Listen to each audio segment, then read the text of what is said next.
Thank you, Sarah. One of the interesting things is I never wanted to compete with Sarah, so I'm very glad she sort of left the industry.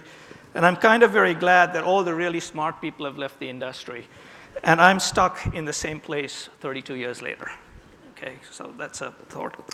So very quickly, I've been asked to speak about future, innovation, change, and reinvention.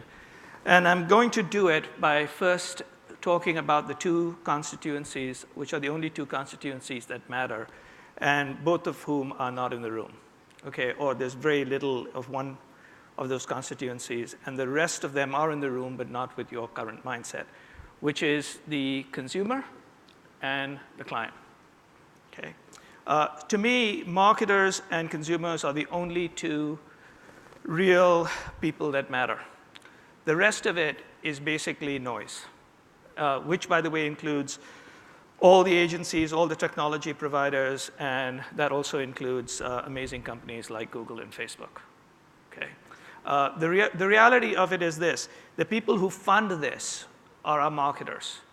The people who we are trying to engage with are our customers or consumers. And I would make that as a key focus point as we think into the future, because if we lose that plot, we basically get ourselves into a bit of a mess. So let me start with sort of the consumer, customer, people, persons. What are the big trends that we're seeing there? Three big ones, and you all know this when you all are not in the office, okay? Most people, and I work across a lot of companies, amazing companies, and most of the people in my companies downstairs in the elevator banks, wherever they are, New York, Paris, London, Chicago, there's this huge box, and in that box, if you look, you basically find brains, okay? And for some reason, they leave their brains downstairs in the elevator bank when they go upstairs, okay? And then they start talking like agency people, or they start talking like what their client tells them to talk about. But in effect, they forget what they do at home. And what they do at home is they are changing the way they expect things from marketers. So the first thing that we have is we've got very high expectations. And our clients should recognize that our high expectations are not driven by the category that our clients exist in. So for instance, I believe that most people would like to basically have a 4 seasons experience at a Motel 6 price. And you would say, not possible. And my answer is Amazon, which everybody uses. So people will basically say, how come this company can't do what Amazon can do? And you say, well, we're not in the same field. Nobody cares. We care. A customer doesn't care what category you are in. So the first is very high expectations. The second is connected experiences. Anything that isn't connected is useless. And I'll get back to why that is extremely important. So for instance, what's the use of a camera that you can't post instantaneously onto Facebook or Instagram or WeChat or whatever? So in effect, an unconnected device, an unconnected experience, an unconnected form of marketing is very strange. The third, which is the real opportunity and threat, is all of us are marketing to ourselves. Increasingly, we are basically saying, let me ask my friend, let me go look up a review, let me search it on Google or Bing, or let me do something on Amazon, and let me figure this out myself. Think about the way you do things, whether it's in automobile, technology, hotels, a whole bunch of other stuff, relative to the way you were doing it 8, 9 years ago. So the idea really is are we really marketing, or are we helping facilitate self-marketing? And those are the three big experience changes, which is I have great expectations, I want connected experiences, and I'm in the business of self-marketing. That's me as a customer, consumer, member, whatever we, different companies have different names for these folks. So that's the first thing to keep in mind. Okay, now let's talk about the next person that matters a lot, which is the client, or the client company. So they look at this, they're smart, they see all of this, and they say, I wonder what that means. And this is what they discover, what this means. I don't know if they've all discovered this, but I'm assuming that they're also smart, so they've discovered this. So the first thing is, in this connected world, what matters more than anything else is the quality of product and service. So it doesn't matter what you say about the product and service. So when someone says, I want my ad to go viral, I'll say, why? You want people to talk positively about your product or service. Who the hell cares about your ad? And in effect, if you don't have a superior product and service, how about cutting your media budget and cutting your ad budget and improving your product and service? Because if you don't have a superior product and service, how are you going to basically live in a world of the people's network where people are sharing with each other what's going on? Right? So that's the first thing. The second one, interestingly, is everything is marketing, because everything is connected. Sarah basically mentioned it. Everything is connected. So what tends to happen is people talk about the experiences. They talk about what happens in a store. They talk what happens when they call a 1-800 line. They talk about what happens at the web experience. They talk about all kinds of stuff. So to a great extent, the big thing now is everything is marketing. The third aspect is we're living in a world where every brand has to be API friendly, which is people come to you and they decide how they are going to interact with you. You less and less decide how you are going to interact with your customer or your consumer, right? So you decide, you get up in the morning, you go look at a website, you decide whether you want to shoot out a tweet, you do whatever you want. We have always basically thought about we going out. No, no, no. Now they're coming at us. So you have to be very API friendly, which is be wherever they are and be very much in a sort of a partnership mode. The fourth is, oh my God, this is difficult. Okay? We try to simplify what is extremely, extremely complex, because these are massive changes. When we go from marketing to self-marketing, when we go from discrete experiences to connected experiences, when we basically go where we could keep these channels separate and now everything is marketing and they're bleeding and blending into each other. How do we deal with that? And when we go to a client and we give them an answer, a simplistic answer, the more senior you get, the more they basically believe you're a buffoon.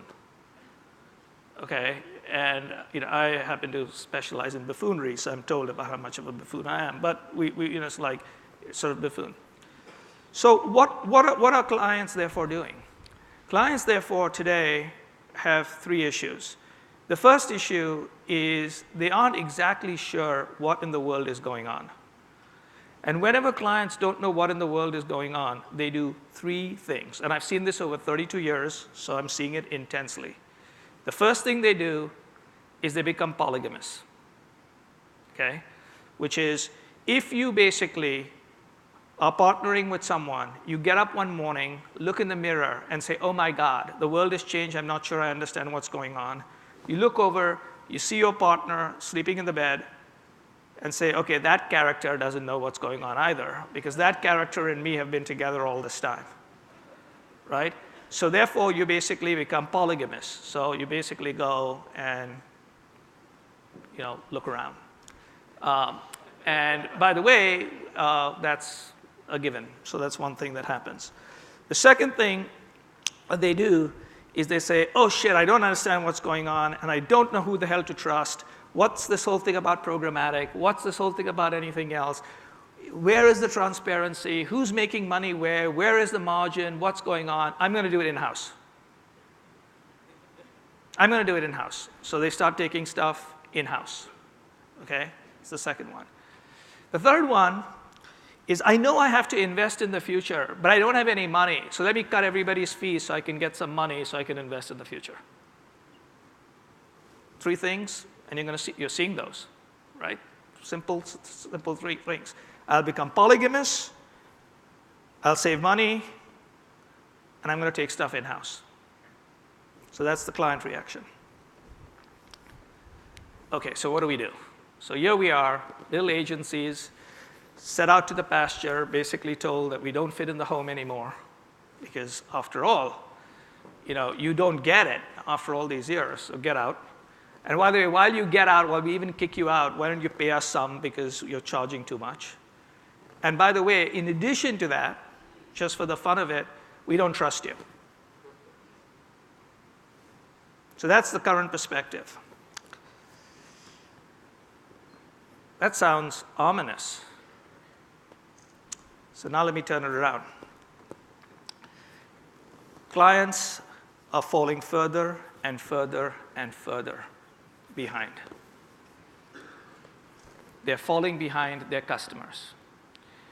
They basically have made a massive mistake of benchmarking against their competition. So Unilever will benchmark P&G. Kellogg will benchmark General Mills. My basic belief is, who the hell cares? If you are matching your competition but behind your customer, you are behind. Someone has to tell them that, and someone has to help them. And there are lots of different people who are going to do that. Publishers will, we will, all kinds of different agencies will, consultants will, Accenture will, BCG will, and McKinsey will. And you might sort of ask, if this is such a doomed business, as supposedly described by people like Digiday, right? And Brian's a friend of mine, but Digiday makes you want to shoot yourself every morning because it's all about like how terrible everything is. And my basic belief is it ain't that bad. Let me assure you it isn't that bad, okay? Or Ad Age, or Adweek, or everybody else who basically has given up on this industry. And my basic belief is get a grip on yourselves, people. Because this is about marketing, and let's go back to the customer. Today, the customer is more enabled than ever before. Marketing is defined as meeting and understanding customer requirements. Today, we have to learn how to market. And therefore, marketing is in a renaissance. And so much in a renaissance, it's the reason why every company in the world wants to get into the marketing business. So my stuff is, if this was so stupid, why is everybody trying to come into it? Right? Now let's reframe it. And so that's how we think about it. I believe that marketing is a massive growth industry. And we need, as a leadership, as a team, as a community, as an industry, to sort of remind everybody that this is the growth industry. But we have to define it different than just, and there's nothing wrong with these things, just advertising or just media, okay, but very broadly. So for instance, let's look at something like commerce. Commerce is a $1 trillion industry. Look at data-driven marketing. You know, people call it big data, I don't know, big data, small data, whatever data, but data-driven marketing, huge industry. Let's look at brands. So in 1996, 1997, Wired magazine had a cover story where they had a blindfolded Pillsbury Doughboy. And the headline, like all headlines have had since then, is advertising dead? Okay? If you look at that particular issue, every company they mention is out of business, and Wired almost went out of business, but advertising agencies are at the highest market cap. What the shit? Right? We're like cockroaches. We basically figure out what the hell goes on, and we reinvent ourselves. Right? And the reason we can reinvent ourselves is because we are people, right? We have no factories, we have no facilities, we have no nothing. We got just goddamn people. And we know how to reinvent ourselves if we just get our people stuff right, including our relationships with each other, with clients, with industry, et cetera. So the first thing is this is a massive growth industry, and we must need to think about it as a growth industry. And so what are some of the big trends? The first, and in reverse order, number 3 is what I call Commerce Plus. And Commerce Plus is where it's going to be impossible to differentiate between what is advertising, media, and commerce. Because increasingly, everything is going to be one click, you know, because everything's going to become highly sort of one click. So the idea really is, how do you sort of deal with commerce? And which is why you'll find some of the biggest packaged goods companies are dealing greatly with the Amazons and everything else of the world, and are getting into even e-commerce. It's just not everyone else. So one is Commerce Plus. And that's a huge industry. That takes us into that $1 trillion industry. The second one is data-driven marketing. And by data-driven marketing, the important stuff, and the reason I do not use the word big data, I sort of use the word insights, okay? Because what we really is data itself is pretty crummy. There's too much of it, right? So I've always said this, which is data everywhere, so much data I will sink, data everywhere, who will help me think? Okay. We as an industry start using all kinds of words like big data and this and that. The reality of it is all we're trying to get is some insights. Insights to help product development, insights to help to make sure that our marketing messages are relevant, insights to make sure that we understand what the trends are. And now there's a lot of place to find ways of doing it, and that's going to become a big industry. The most important is really, which is not about data and not about commerce, is about storytelling.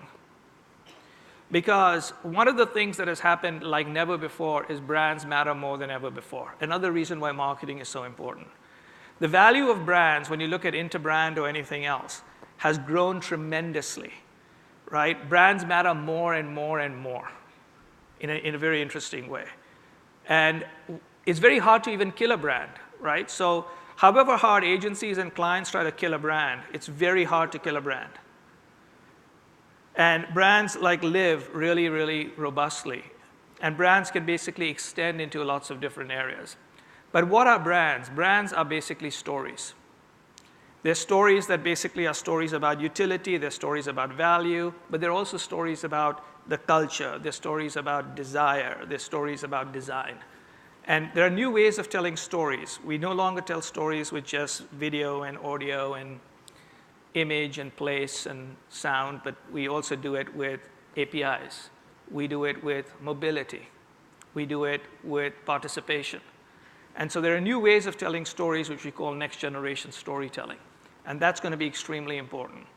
And if we talk to clients about next generation storytelling, if we talk to clients about Commerce Plus, if we talk to clients about data-driven marketing, about facilitation, about growth, it's a very different deal than currently the kinds of conversations we basically have, because they are, as much as we are looking for this to be a growth area, because remember, in the end, you are talking to a marketer. Clients are marketers.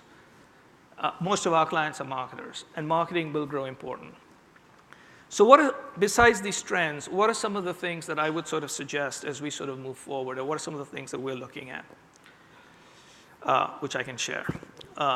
One of the things we're looking at, and a line I've used, is the future does not fit in the containers of the past. Okay? And to a great extent, the way we may all be organized, both at the client end, at the industry, and definitely with us in the agency end, may not be correct anymore. For instance, the word digital, okay? What exactly does that mean? How do you separate digital and analog in today's world? For two reasons I worry about that. One is, while the world might be going digital, human beings are analog, right? We don't make 0 and 1 decisions. We make decisions in what we feel, and then we use data to justify what we just did. That's sort of one very important thing. But the other, to a great extent, is think about mobility. Mobile basically makes the analog and digital worlds come together, right? Let's look at Facebook. What's Facebook about? It's about friends, right? It's about location, and it's about food porn. All completely analog to a great extent. So analog and digital is coming together. So I prefer the word technology, okay, which is one of the key things. When we talk about the future, I prefer the word transformation, because we have to transform our industry, transform where we're basically going, and that's an entire thing. And that might require new structures, new ways of going to market, new ways of doing things. And all of us are going to try new ways of approaching that. So that's one, which is containers. The second is mindsets. We have to look at our mindsets extremely differently.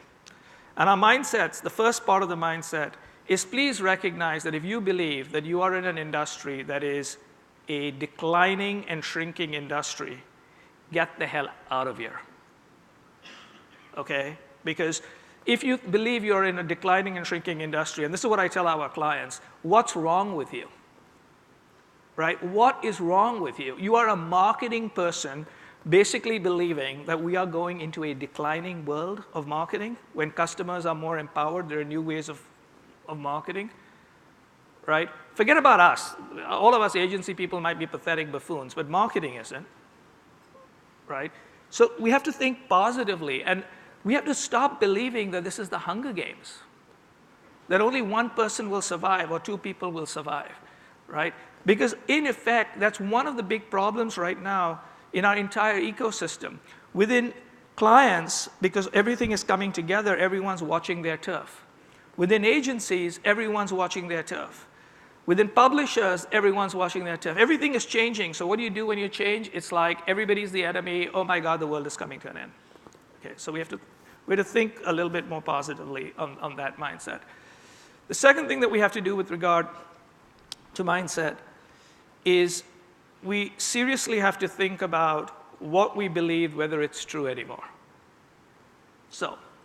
So much of what we think about in marketing is who are we talking to, right?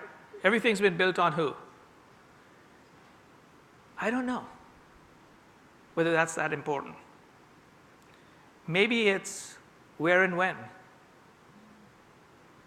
Maybe where and when is as, if not more important than who. Think about it. Today, with what you can do with a mobile phone and the information, you know what the NSA does, right? That stuff is basically all over the place. And the reality of it is the ability to market to somebody when they are in a particular place, right? Now, go running into a goddamn Apple store and see what will happen with iBeacon. That is so much more interesting. They don't care who I am. They care where I am, when I am.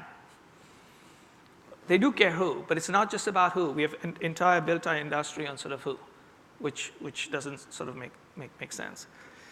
The other one is this thing called programmatic, right, which we've heard about, which is sort of big and growing and maybe 30%. I know a little bit about it, okay, just a little. And yes, it's kind of cool. But please recognize that programmatic at its heart is about plumbing, right? And at its heart, it's about addressability. But after you basically find somebody and you get the plumbing, where's the poetry? Right? Where's the dynamic interaction? Finding the right person in the right place at the right time and serving them a wrong message is a disaster. Or the wrong interaction. Forget about message. The interaction is a disaster. We are fixating so much on the plumbing, we've forgotten about the poetry. Okay, you got it all right. Now what are you going to do? The other one is, do clients really want to basically be in our industry? Does Google really want to be in our industry? Which is the marketing industry. I don't believe so. I don't believe Google or Adobe or Amazon want to be in our industry, primarily because if they do so, their stock price will collapse. Okay, so I talked to a lot of senior people. I was recently with the CEO of Adobe. They have a 58 PE. Right? Publicis Group has a 20 PE. And it's a little high now because of a apparent merger that I've heard we may be doing. So what tends to basically happen is, why would you go from 60 to 20? Why would you go from a technology business to a service business? They will do whatever is necessary to keep their revenue going, but they don't want to be in our industry. Clients, okay, take this all in-house. Well, it's about I'm learning, it's about trust, it's a whole bunch of stuff. At a particular stage, there are two things we must remember about clients. The most important is clients cannot fire themselves. The more you build huge agency services indoors, you're going to eventually find yourself not able to fire yourself.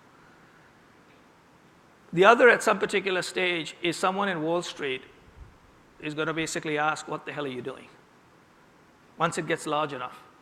So I think these are temporary situations because of things like they don't trust us, they don't know what the hell's going on, they become polygamous and a whole bunch of other stuff. I really don't think that that's the issue. We have big challenges, and we have to think about that as going forward. And it's a many-year thing. This is not, it looks like everything's going to be done in a day. The first time I started getting into this quote-unquote, when it was about digital, when I got into quote-unquote digital, is exactly 20 years ago. And 20 years ago, some of the things that are happening today we thought was going to happen in 2 years. But we have reached a certain point because of broadband, because of mobile, because of social, that we're clearly seeing much more speedy things. But we have to recognize that eventually they're people, and people can't change instantaneously, so we have to bring them along.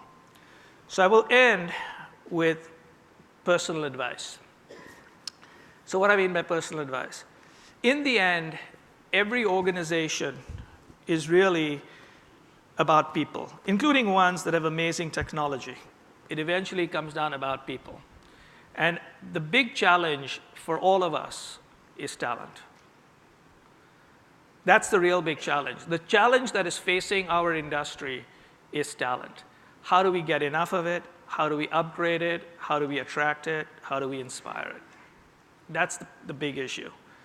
And we need to get into this industry versus basically cannibalizing and poaching, which we'll do anyway because we're competitive, but we need to get them in. But while we try to do that, by basically saying marketing is about growth, marketing is a very interesting place where art and science meet. Marketing is as much about data as it's about storytelling. But one of the big things that we have to sort of think about is we have talent in this industry, including all of us in this room. We should upgrade ourselves. Okay, let's upgrade ourselves. Let's remain relevant. Because the more relevant you remain, the less you get threatened by all this activity. So I would suggest 4 things for everybody. The first is we know that we're moving into a world increasingly where there is going to be video across glass. Okay, we know there's going to be video across glass. So start basically getting used to and thinking about how you can add value to video across glass and experience it as much as possible. So like for me, I've been around a long, long time, and I work very, very hard to try to keep my job. And now I might have basically sort of I have a boss, but I might have 2 bosses. So I gotta better be upgraded. And so I do things like I've got a Nike fuel band, and I've got basically a up thing, and then I left it in my room because I was running this morning. I've got a Fitbit. Use technology, right? Learn. Keep learning. Don't tell everybody else is to blame. Learn yourself, right? I'm learning as fast as I possibly can. That's one thing. Second is, for God's sakes, recognize, and this is one of the key things that Sarah mentioned, which is your reputation matters. We are moving into a world where we have to basically be brands of one. Brands matter, right? If you ask your client, basically, to go to your client and say, I know how to help you build a brand, your client should ask you, how come you haven't built one for yourself, for your agency, or whatever it is. It's very important that you build a brand. And the exercise I basically use is come up with 3 words that describe your niche, 3 words that describe your voice, 3 words that describe your story, right? And start formulating that, because the more comfortable you are with yourself, the better. Third is, please have a soft elbow orientation, both to your competitors, to other people within your agency ecosystem, who often you hate more than your competitors, right? To publishers and everyone else. It's a very small world that increasingly in being connected, the only way things are going to move extremely quickly is if people basically have 2 things.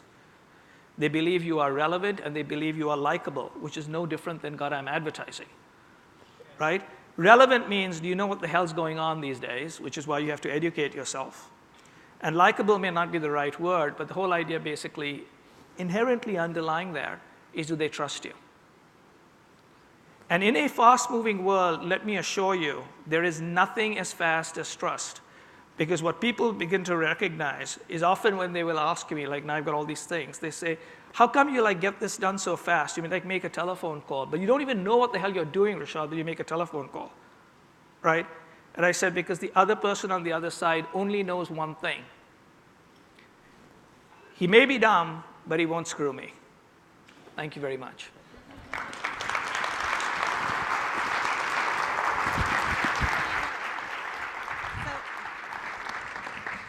We have time for just a couple questions from the audience, from Rishad. I'm sure there's some people who would like to. We have one right back here. When you ask your question, if you could stand up, say your name, where you're from. Hi, Rishad. Jason Burnham with Burnham Marketing.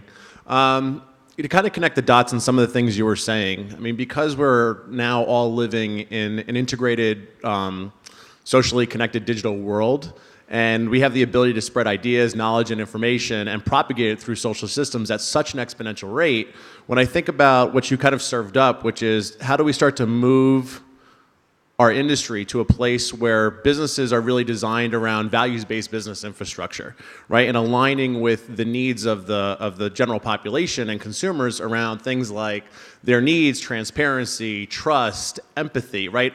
All of these are human values that we really need to evolve towards catering to, and recognizing that because we are all socially connected, it's not just about communications to consumers in this one-to-one dialogue, but taking more of a systems communications approach to all different stakeholder groups, because all of them have the ability to influence one another's opinions. Right. Now, stakeholders' values are different from shareholder values.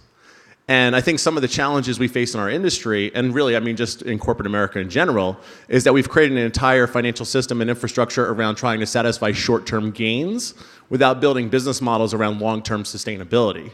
So how do you kind of propose we start to reconcile a lot of those issues? I mean, it's much more of a macro problem, but I think those are some of the issues that we're really faced with here in our industry as well. I would basically say 4 quick things. The first one is, increasingly, there are companies that are managing both and doing intensely well. I would basically point in the technology space. Amazon thinks long-term and has a great stock price.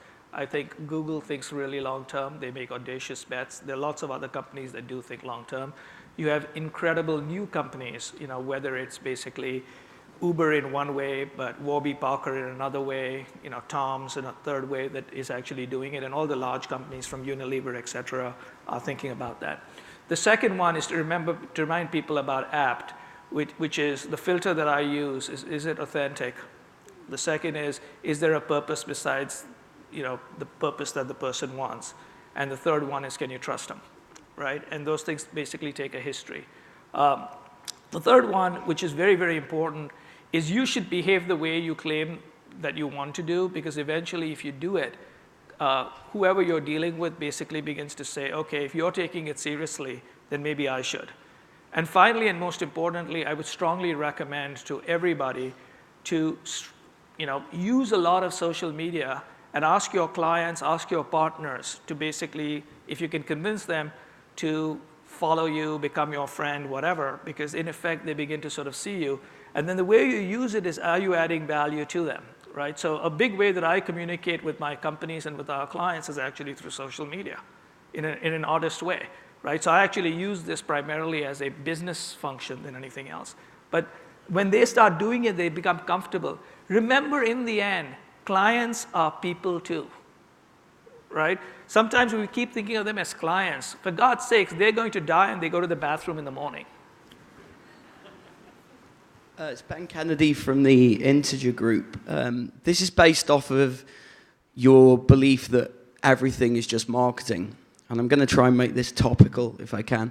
There's a hypothetical World Cup group, okay? And it has a digital marketing agency in it, a creative agency in it, a shopper marketing agency, and a media agency. Over the next 5 to 10 years, based on an assumption that the right investments would be made, who is best equipped to qualify as leaders of that group?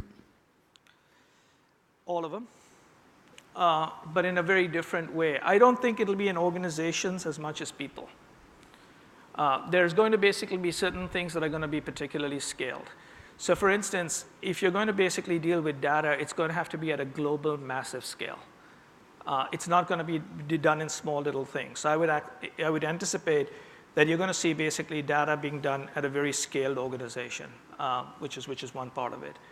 When it comes down to certain other things, which is storytelling, right? If it can plug into the scale, you may not need as much scale. It may be a way to sort of separate that. So what I would basically say is, people are going to, I think, recraft and redo things in amazingly new ways. And you're going to basically see some new ecosystems come together. I don't completely buy the Forrester model. So Forrester's come up with a new model, which is they basically talk about innovation people, and they talk about integration people, and they talk about implementation people. My basic belief is, if you separate in this world implementation from everything else, you're pretty pathetic. Okay? If you don't have real-time data and you're not implementing, it just can't be done. It's completely theoretical to a great extent. And if you can't implement and integrate, so then you need integrate into implement. So it'll come together, but how it comes together is a very interesting stuff. And that is really the struggle of our industry over the next 5 years, of the whole space. And we have to solve it ourselves, and we're going to get a lot of help, obviously, from people like IBM and Accenture and others who are entering our business, primarily because if you look at their businesses are declining. The reason they're entering our business is this is a growth area. They just don't think we know how the hell to grow it. One more question in the back. Sure. Hey, Rishad, Mark Silva from Kite Solution. First, shout out to Jason. Thanks for the second keynote. Appreciate it. Rishad, question for you. As you mentioned that talent's the #1 issue, we've actually got a master class at 11:15 on that. Love to have you kick us off with a couple of thoughts on how you're personally approaching the talent challenge. It's very difficult. Right now, it's very difficult. We're losing a lot. So I don't know if I've got the current solution. But there are two things I've learned about talent, which is extremely important. The first one is if you can convince someone who is talented that they will increase their external market value by working with you. That's what I basically try to convince people. If you work at this company or you work with this particular person, you will increase your market value. And as long as you're increasing your market value, you're at the right place. Okay, so that's a personal thing. The other thing that they really, really care about is increasingly people leave people, they don't leave companies. Okay, once you got the first part, people don't leave people, they leave companies. I mean, people don't leave companies, they leave people. And who are the two people that they leave? They leave their bosses, right? Because they say their boss doesn't look after me, et cetera, or somewhere in the boss's hierarchy. And then they leave their colleagues. And one of the key things we're working very hard is to try to reduce the acidity between colleagues in a fast-moving world. Because we spend so much of our time in any organization trying to posture and plot against colleagues, and that becomes so high friction and so high stress we can't do our jobs. Those are the two things we're trying to focus on, but it's really difficult. Thanks.